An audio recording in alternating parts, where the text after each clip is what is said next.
இன்றைக்கி நம்ம நாட்டுக்கோழி மசாலா எப்படி குயிக்காக செய்யலாம்னு பார்க்கலாம் வாங்க.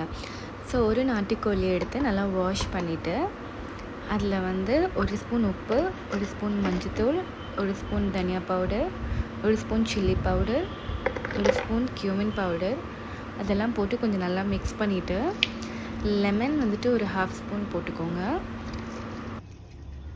கர்ட் ஒரு 2 ஸ்பூன் எடுத்துக்கோங்க. ஜிஞ்சர் கார்லிக் பேஸ்ட் ஒரு 2 ஸ்பூன் போட்டுக்கோங்க. இப்போ பார்த்தாச்சு, இந்த நாட்டுக்கோழி நல்லா வந்து மேரினேட் பண்ணிட்டோம். 20 மினிட்ஸ் நல்லா ஓடிடுச்சு. குக்கரில் நல்லெண்ணெய் ஒரு 6லேருந்து 7 ஸ்பூன் போட்டுக்கோங்க. கொஞ்சம் எண்ணெய் நல்லா காஞ்சிக்கிட்டோம்.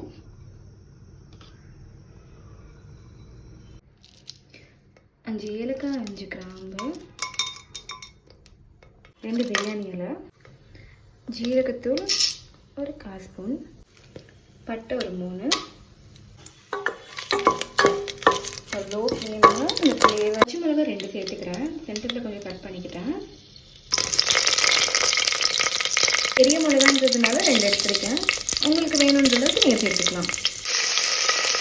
ஆல்ரெடி கட் பண்ணி வச்சுருக்கிற ஆனியன் கொஞ்சம் சேர்த்துக்கலாம். நான் கொஞ்சம் சின்ன வெங்காயமும் சேர்த்துக்கிட்டேன். கொஞ்சமாக கருவேப்பிலை,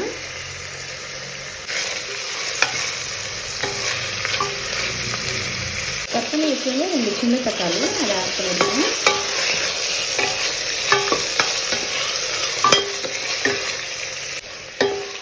தக்காளி நல்லா வதங்குற வரைக்கும் வெயிட் பண்ணணும்.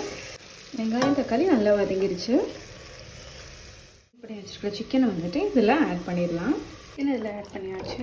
நல்லா கிளறி விடுங்க. தேவையான அளவு தண்ணி ஊற்றிட்டு இதை ஒரு 15 to 20 மினிட்ஸ் கொதிக்க வைக்கணும். பிகாஸ் நாட்டுக்கோழின்றதுனால வேகிறதுக்கு லேட் ஆகும்.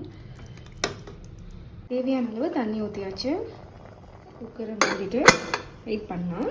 ஸோ இப்போ பார்த்தீங்கன்னா நம்ம நாட்டுக்கோழி மசாலா ரெடி ஆகிடுச்சு. ரொம்ப யம்மியாக இருந்தது. நீங்களும் இதை ட்ரை பண்ணி பார்த்துட்டு கமெண்ட் செக்ஷனில் சொல்லுங்கள். பாய்.